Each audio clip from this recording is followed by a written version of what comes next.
bagaimana pola hubungan koordinasi kami dengan penyidik. Jadi kalau istilah Prof. Edi itu, kami dengan penyidik ini ibarat dua sisi mata uang yang walaupun berbeda tapi satu kesatuan.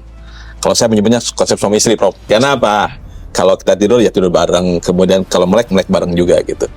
Artinya menunjukkan bahwa ketika ada satu perkara, kami sejak awal ikut memastikan bagaimana pengambilan alat bukti misalnya, apa sesuai prosedur apa tidak. Gitu. Bagaimana kemudian nanti membangun perkara itu, pasal-pasal kemudian didakwakan.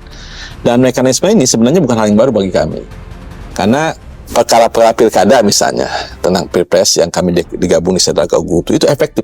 Kenapa? Sejak awal kita bareng-bareng nih merumus pasalnya seperti apa, anatomi perkara seperti apa, nanti siapa yang terlibat di satu kesatuan. Sehingga ketika kami menerima berkas dari penyidik ya, karena kami sudah biasa di awal sudah pasti mafhum langsung P21 gitu loh.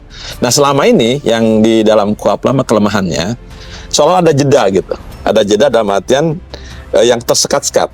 Misalnya begini. Ketika teman-teman penyidik menyampaikan SPDP kepada kami dan kami menemukan P16 jaksa peneliti, itu ada jeda waktu. Kami nunggu dulu nih, nunggu sampai berkas jadi gitu loh. Akibatnya baca dulu gitu kan. Ya pasti butuh waktu kan. Belum tentu yang kami baca juga sama dengan Pak Bagus tadi gitu. Nah sekarang enggak. Jadi begitu SPDP pada kami kemudian memberikan P16, nanti jaksa langsung ketemu nih. Nggak usah nunggu berkas jadi.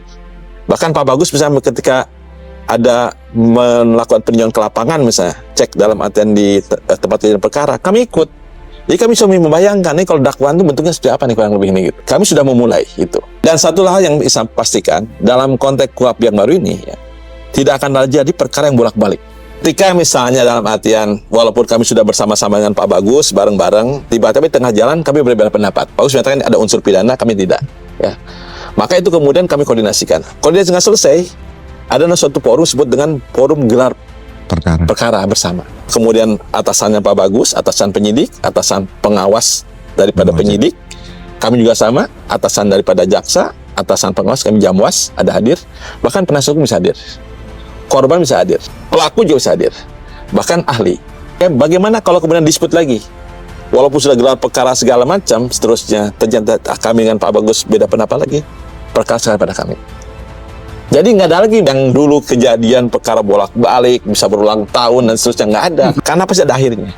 Penyidik yang memulai, kami yang mengakhiri.